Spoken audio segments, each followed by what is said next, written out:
हाँ तो सोनू क्लास में तलक वेलकम बड़ुए। आज हमन के बिहार बोर्ड क्लास 8 के मैथ के प्रश्नावली 5.1 बनावल जी। इनमें से कुछ क्वेश्चन हमन के 10 तक बना रही है। इनमें 11 नंबर सवाल हमन के बनाए के रहे। तो चलो लास्ट तक बना रहा लोग, जहाँ ध्यान से देखा लोग समझ लोग। ज़्यादा से ज़्यादा वीडियो को शेयर कर लो ताकि अधिक से अधिक लड़का पढ़स जुड़स, ताकि मैथ को के अच्छा हो जाए।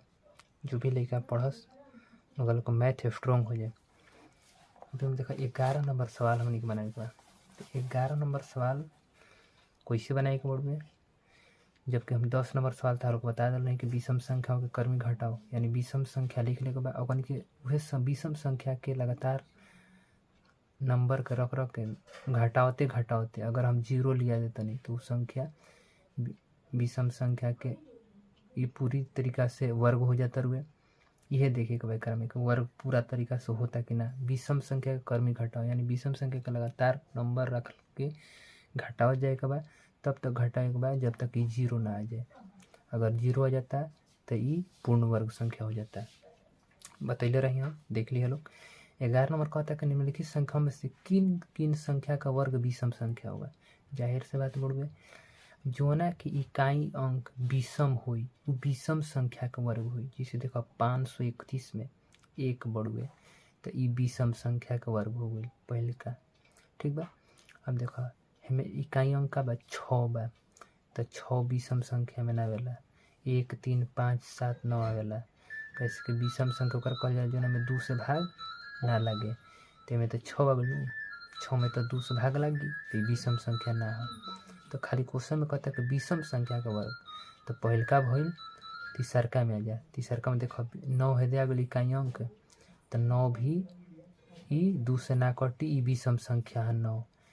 तो ऐसे बुझा गया कि 531 आ 3249 जन्म हुए ई विषम संख्या का वर्ग है। लिख दे हम, ठीक बा। कैसे खाली विषम संख्या का वर्ग पूछा था। अब हे में देखो 12 नंबर में योग संक्रिया किए बिना योगफल ज्ञात कीजिए।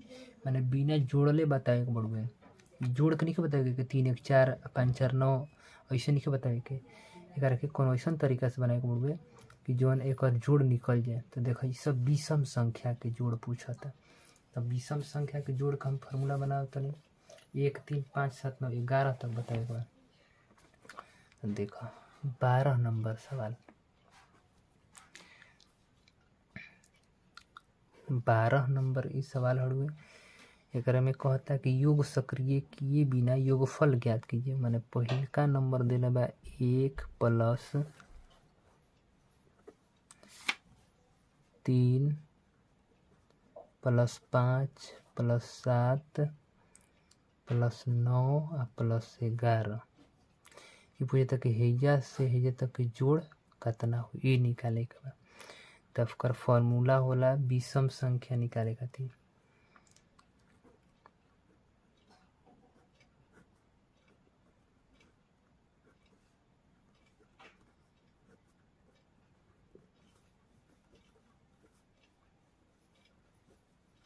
विषम संख्या के योगफल निकाले का फॉर्मूला हुई n प्लस 1 के होल स्क्वायर बटा में 2।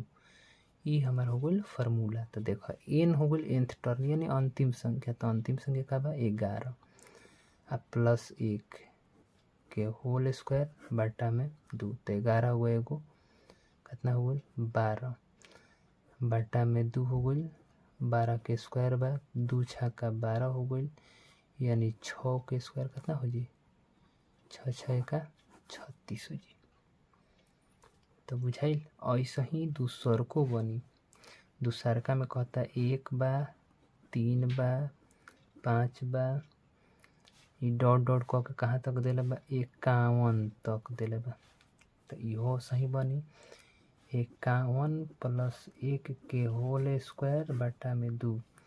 तो 51 1 52 बटा में 2 आ है स्क्वायर ये कटा दो। तो 2 दूना के 4 आ 2 छक्का 12 कट गई। 26 के स्क्वायर कर दो। तो 26 के स्क्वायर कितना हो जाला 676। कितना होला 676। ये हमारे का भाई आंसर हो गई। अब देखो 3 नंबर का कहता।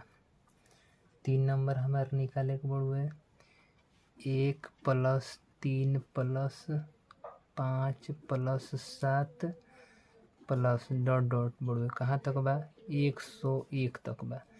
एक और फार्मूला लगावा तो 101 + 1 के होल स्क्वायर बटा में 2 तो 101 में 1 जोड़ दीजिए हो 102 के होल स्क्वायर बटा में 2 ये कट गल तो 2 × 5 = 10 और 2 × 1 = 2 51 के स्क्वायर 51 के स्क्वायर कितना होला 2601।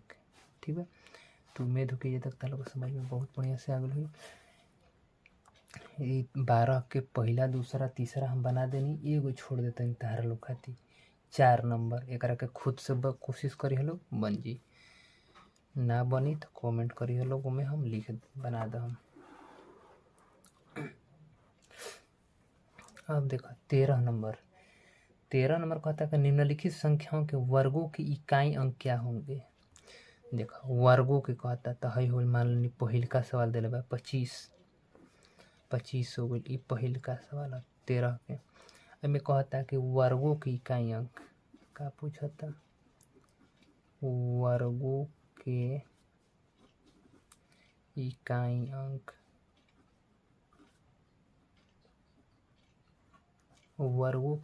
अंक पूछा था तो कुछ ना 25 में 25 से गुना कर दो हम कितना हो जाए 625।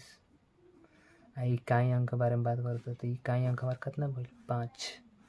ठीक है ऐसा ही पहले का रहे 64 के पूछा था तो 64 में 64 से गुना कर दो हम तो चला इकाई अंक खाली पूछा था तो चला एक गुना करा 4 × 4 = 16 तो कितना 6 भाई आयल कि ना हारसिल कुछ भी हो समय मतलब नहीं इकाई अंक खाली पूछा था तो 4 × 4 = 16 तो इकाई अंक हमारे का भइल 6 भइल।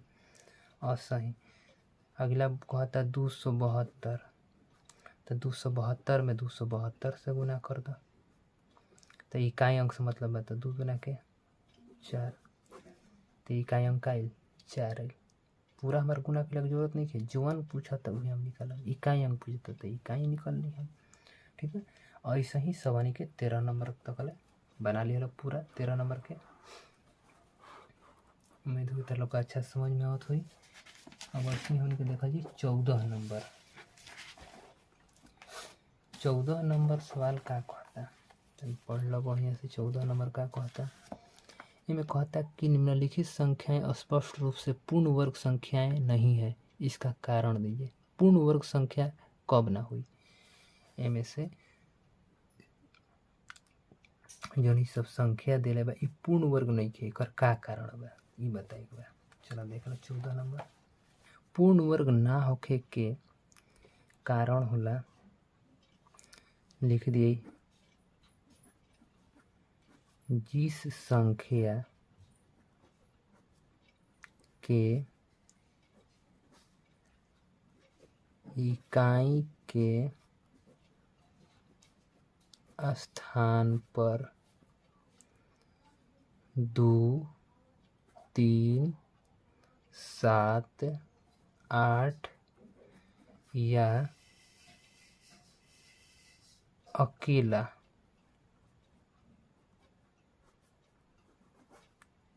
शून्य हो वे संख्याएं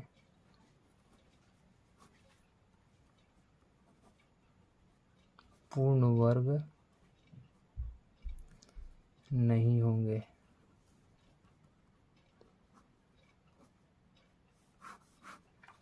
उम्मीद होगी तो लोग समझ में आ गई हुई माने कोई भी नंबर होके अब पूर्ण वर्ग ना होके कारण होला कि अगर जौन संख्या की इकाई का स्थान पे 2 हो जाए 3 हो जाए 7 हो जाए 8 हो जाए या सिंगल 0 हो जाए अकेला उस संख्या कबो पूर्ण वर्ग ना अगर कटेब तो पेयर ना बनाई। हम बतैले रही कि पूर्ण वर्ग होके खातिर बा कि ना ओकर खातिर हमके एलसीएम निकाल लिए एलसीएम निकाल के देखल जी कि जोड़ा बनावत कि ना अगर जोड़ा बनाई तो ये संख्या पूर्ण वर्ग बढ़ुए नइखे बनावत तो नइखे सीधा साधा बात बढ़ू तो उम्मीद हो कि तार लोग ये तक बहुत अच्छा समझ में आ गई। अब अगला दिन हमने को पढ़ जी 5.2 एक्सरसाइज 5.2। तो इससे ज़्यादा से ज़्यादा वीडियो को शेयर करो लोग, ताकि अधिक से अधिक लेकर जुड़स पढ़ो। ठीक है, तब तक धन्यवाद।